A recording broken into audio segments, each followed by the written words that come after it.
वक्फ bill पर अखिलेश से भिड़े अमित शाह। मोदी सरकार ने गुरुवार को लोकसभा में वक्फ संशोधन बिल पेश कर दिया। आपको बता दें कि विपक्ष ने इसका विरोध किया और इस बिल के खिलाफ जंग पर हंगामा किया।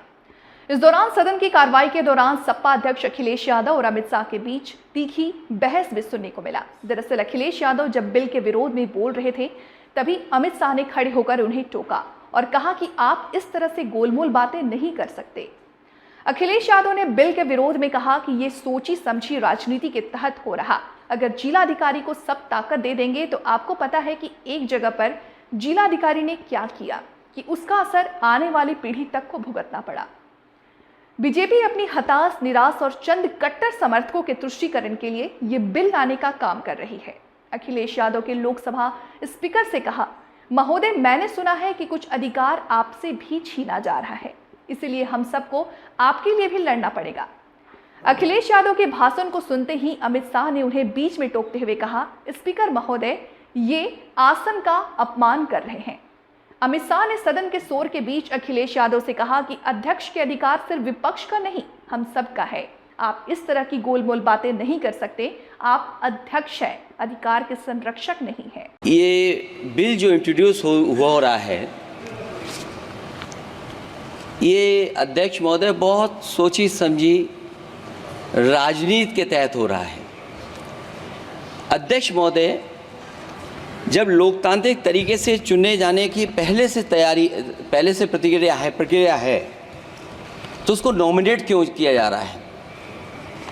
वहीं जहां अन्य धार्मिक जो मसले हैं, बॉडीज़ हैं,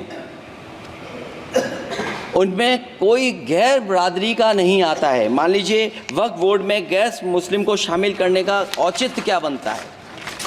और अध्यक्ष महोदय, इतिहास के पन्नों को अगर हम पलटें, अगर आप जिला अधिकारी को सब ताकत दे देंगे, उन इतिहास के पन्नों को मैं नहीं पलटना चाहता हूं कि एक जगह पर एक जिलाधिकारी महोदय ने क्या किया था, उसकी वजह से आज और आने वाली पीढ़ी तक को भी सामना करना पड़ा।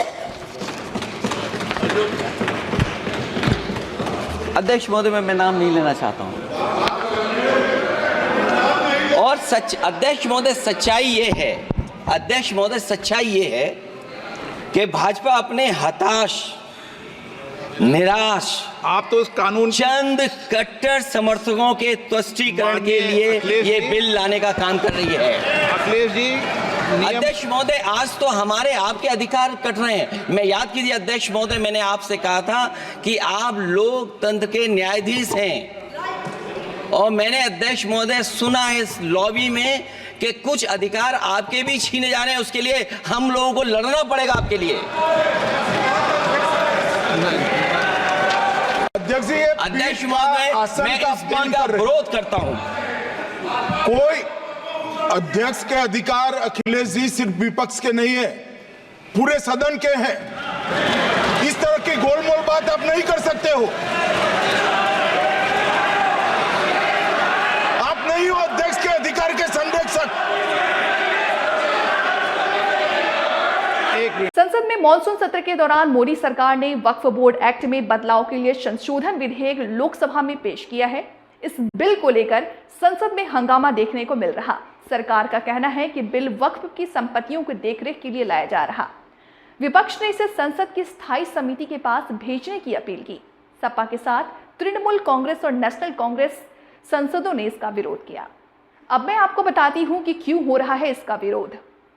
Congress, Sapa, NCP, TMC, DMK, Muslim League से लेकर के एआईएमआईएम तक सभी विपक्षी दलों के सदस्यों ने विधेयक के विरोध में दलीलें दी। करीब करीब सभी सदस्यों ने विधेयक को संविधान और धर्मनिरपेक्षता के खिलाफ बताया। कुछ सदस्यों ने कहा कि अगर मंदिरों के प्रबंधन में कोई गैर हिंदू नहीं हो सकता तो वक्फ बोर्ड में गैर मुस्लिम को लाने का प्रावधान करके भेदभाव को बल दिया जा रहा। हालांकि जेडीयू सांसद पंचायती राज मंत्री राजीव रंजन इसका बेहद तार्किक ढंग को इसका खंडन किया। उन्होंने कहा कि वक्फ बोर्ड संसद के कानून से बनी संस्था है, जबकि मंदिर कानून से नहीं बनता। मंदिर से वक्फ बोर्ड की तुलना नहीं हो सकती। कानून से बनी कोई संस्था अगर निरंकुश हो जाए तो उसमें सुधार की जरूरत है। बहरहाल, आइए जानते हैं कि वक्फ संशोधन अधिनियम 2024 का विरोध आखिर क्यों हो रहा है। तो फिर चर्चा सबसे पहले कांग्रेस की करते हैं। कांग्रेस इसका विरोध करते हुए क्या कह रही है? केरल के अलपुझा से कांग्रेस सांसद केसी वेणुगोपाल ने कहा कि इसके लागू होने से धार्मिक स्वतंत्रता के अधिकार पर हमला, संविधान का अनुच्छेद 26 का हवाला दिया। उन्होंने कहा कि इस विधेयक के जरिए प्रस्ताव रखा गया है कि गैर मुस्लिम भी वक्फ बोर्ड को गवर्निंग काउंसिल के सदस्य होंगे। क्या कोई सोच सकता है कि कोई गैर हिंदू अयोध्या मंदिर के गवर्निंग बोर्ड का सदस्य हो सकता है? इसीलिए यह प्रस्ताव धर्म और आस्था पर सीधा हमला है। यह विधेयक चुनावी हित साधने के लिए लाया गया। आपने ये विधेयक महाराष्ट्र, हरियाणा के विधानसभा चुनाव के मद्देनजर लाया है।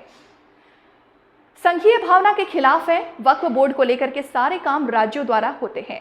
राज्य ही नियम बनाते हैं, आंकड़े इकट्ठा करते हैं। आप ये सब छीन करके केंद्र को देना चाहते हैं। वक्फ संपत्तियों पर कब्जा करने की मंशा संसद के बाहर 200 साल पुरानी मस्जिद है। किसी को पता नहीं कि मस्जिद की संपत्ति की देखरेख कैसे होती है। आप वक्फ बॉय यूज का प्रावधान हटा करके ऐसे मस्जिदों को विवाद दिलाना चाहते हैं जिनके पास संपत्ति की कोई डिड नहीं। आप पिछली तारीखों के सारी संपत्तियों पर कब्जा करना चाहते हैं जिनका कोई डिड है ही नहीं।